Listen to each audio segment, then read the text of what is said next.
This is a KTF Press podcast. Just to start us off, your book, a lot of the work that it does is placing our current abortion debate in its historical context, a context that unfortunately many Christians, I think, know very little about. And so just to start us off, could we do a lightning round of you giving some brief responses to some basic things people might believe about the history of abortion, politics, and theology, just to give people a sense of how much more information there is to learn? Would you be up for doing that? Sure, I'll do my best. All right, so first point, the Bible and church tradition clearly teach that life begins at conception. That is not true. And to distinguish the Bible from church tradition, first of all, that tells us that, okay, I am coming at this as a Protestant. Yeah. Great point. There is one passage that is the single most important passage on this issue because it talks about the moral weight of the unborn fetus, and that is Exodus 21, verses 22 to 25. It's a situation where a pregnant woman is struck, and something happens from there, and so the Hebrew and the Greek Septuagint translation of that passage do not agree with each other. Okay, so that's number one, fascinating and important, but not only that, neither one can be interpreted to mean that legal human personhood begins at conception. So the Hebrew Masoretic text says it's birth and breath. And so the majority Jewish position on abortion says birth and breath constitute full legal personhood.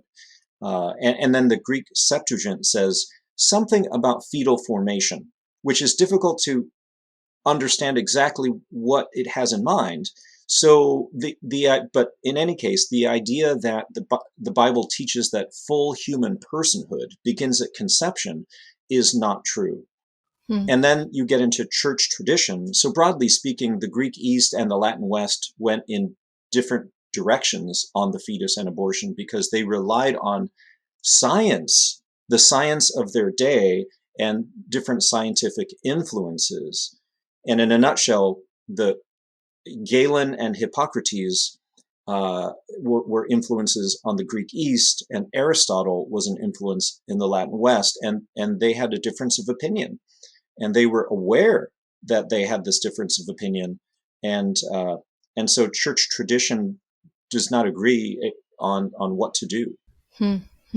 So second point, historically, Christians have advocated for policies punishing abortions regardless of the mother's circumstances. No, that is not true. Not until 1980. What? 1980? What happened in 1980? What was the position before that?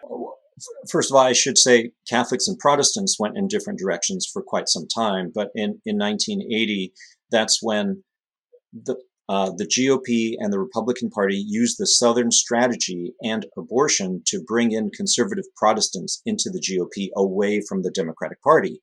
And so that's when things started changing. Until then, the Southern Baptist Convention said that abortion should be legal for all, the typical exceptions, rape, incest, and fetal deformity, because of the likelihood of harm to the physical, mental, and emotional state of the mother. After that point, the logic of retribution started to be applied to abortion policy. So we moved abortion policy away from a social welfare primarily issue over to a criminal justice issue, and that changed. Which makes so much sense for 1980 and the era of expanding mass incarceration and all of that. It does. And Jerry Falwell, yes, right, exactly. Go ahead, Susie, sorry. Next one, conservative Protestants in the U.S. have historically been anti-abortion. So that is complicated, but in the sense that we typically think about it, no. It was not until 1980 when conservative Protestants, like the moral majority, thought they should be anti-abortion. Before that, they thought being anti-abortion was a Catholic thing. The sanctity of life has been the primary justification for the anti-abortion movement in U.S. history. Well, they're in a formal sense, sometimes, right? So there may be well-meaning people who believe in the sanctity of life and say that that's the reason. But the leaders of policy shifts were not motivated by the sanctity of life. It was that at different times in U.S. history, anti-abortion laws were motivated by, for example, anti-poisoning of the mother, because the doctors who formed the AMA in 1840 wanted to get rid of the quacks who were prescribing poisons for abortion.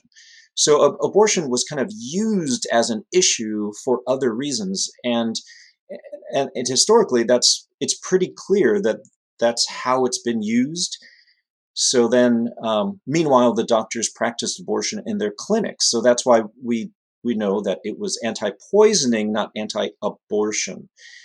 And then, later anti-abortion laws were motivated by WASP elites, white Anglo-Saxon Protestant elites, who were anti-immigrant and anti-Catholic. So, with all these Catholic immigrants from Ireland, Italy, Germany, Poland, they came and had big families. And so the leaders of Anglo-Saxon Protestant communities were afraid of being replaced by these people who were not white at the time. They were not considered white at the time. And so they started to push anti-abortion. But the South was different because they were more accepting of abortion because of anti-blackness and the prevalence of rape. And just to deal with that made it easier for white supremacy. So it was complicated. Yeah, I have to say, Mako, that's one of the most incredible things I think about your book is how you remove the veil on how this debate has been utilized and almost weaponized at certain times throughout history. So again, thank you for taking us through that at such a rapid pace, but certainly so much to unpack there. And then the final thing that we wanted to sort of throw at you, countries that have laws outlawing abortion have fewer abortions. I think generally what we are interested there is that it's the overall approach. So countries that outlaw abortion because they take a criminal justice style approach to it, like Uganda, actually have the highest rates of abortion because it also accompanies the belief that, look, this is your own choice. It's your own failing if you have sex before you're ready, if you have a child before you're ready. And so, the tendency for social welfare supports to be there also drives people to have abortions. And as opposed to, let's say, Western Europe, where there are some anti-abortion laws, like after the first trimester, but the rates of abortion are the lowest in the world, because there's stronger social welfare programs and they take a social welfare approach. Yeah.